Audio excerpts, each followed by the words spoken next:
दोस्तों, छात्र राजनीति की देश के प्रमुख राजनीति में हमेशा से ही बहुत अहम भूमिका रही है। हमारे सामने बहुत सारे ऐसे राजनेताओं के उदाहरण हैं जिन्होंने अपने राजनीतिक पारी की शुरुआत छात्र राजनीति से की।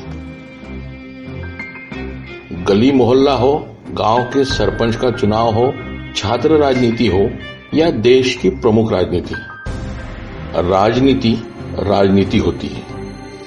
राजनीति के अपने दांवपेच होते हैं और राजनीति के माहिर खिलाड़ी उन दांवपेचों को भली भांति जानते हैं। फिर विरोधी को पस्त करना हो, उसे नीचे दिखाने के लिए, उसे घेरने के लिए तरह तरह के पैतरे आजमाए जाते हैं। राजनीति का सीधा सीधा एकमात्र उद्देश्य होता है सत्ता को हासिल करना। मगर जब सत्ता को हासिल करना सिर्फ राजनीतिक उद्देश्य नहीं बल्कि किसी व्यक्ति की व्यक्तिगत मंशा बन जाती है, तब एक गंदा खेल शुरू होता है। फिर इससे जुड़े लोग अपने मूल्यों को हाशिए पर रखकर कुर्सी के अंधे दौड़ में शामिल हो जाते हैं। यहाँ इस खेल में शामिल हर खिलाड़ी की एक कीमत होती है, उसका अपना एक किरदार होता है जो उसे निभाना होता है। फिर इस सत्ता के लिए अपने रिश्तों को भी ताक पे रखा जाता है। निर्देशक अली अब्बास जफर ऐसी ही पार्श्वभूमि पर आधारित एक वेब सीरीज लेके आया है।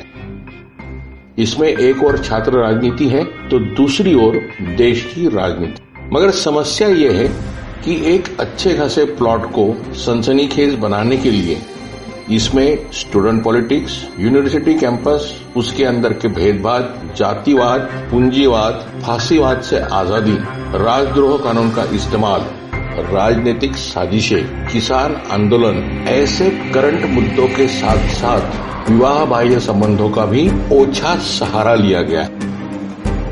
बड़ी बड़ी स्टारकास्ट, भव्य दृश्यों और तमाम मसालों के बावजूद सीरीज सियासत की उस गहराई में नहीं उतर पाती है जो एक पॉलिटिकल कहानी को सही मायनों में थ्रिलर बनाती है।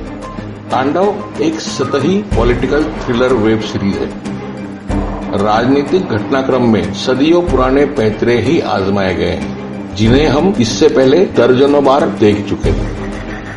फिर प्रधानमंत्री का अपने कुर्सी से अधिक प्रेम होना, उनके महत्वाकांक्षी बेटे, उनकी दूसरी पत्नी की खुद पीएम बनने की लालसा, विरोधी खेमे के सांसदों को तोड़ने और उनको खरीदने के लिए की जाने वाली सौदेबाजी, ये सारी चीजें इस वेब सीरीज में कूट कूट कर भरी हुई है। पॉलिटिकल थ्रिलर कहानियों में संवादों की बड़ी अहमियत होती है। दृश्यों के हल्केपन को कई बार संवादों से भरा जाता है, मगर अफसोस तांडव के संवाद ऊपरी है, साधारण है और सपाट है। अगर मैं इस वेब सीरीज से जुड़े विवाद और इस वेब सीरीज का हो रहा विरोध, इसके बारे में बात ना करूं तो शायद ये वीडियो अधूरा सा लगेगा। मगर इस पहलू पर नजर डालने से पहले मैं दुष्यंत जी की कुछ पंक्तियां दोहराना चाहूंगा, जहां वो कहते हैं कि सिर्फ हंगामा खड़ा करना मेरा मकसद नहीं, सारी कोशिश है कि ये सूरत बदलनी चाहिए। विरोध करने वाले बेशक अपनी राय रखते होंगे, मगर समस्या ये है कि विरोध सिर्फ देवी देवताओं के अपमान को लेकर के हो रहा है। इस सीरीज में कई सारे ऐसे अहम मुद्दे हैं जिनका भी विरोध होना चाहिए, मगर इस शोर शराबे के बीच में दब से जाते हैं। सीरीज में साफ तौर पे देखा जा सकता है कि लेखक और निर्देशक एक विशिष्ट वर्ग को सॉफ्ट कॉर्नर देते हुए नजर आते हैं। उन्हें पीड़ित, शोषित बताया गया है। वही दूसरी ओर लेखक यह भी दावा करते हैं कि ये 100% दशहरी आम है।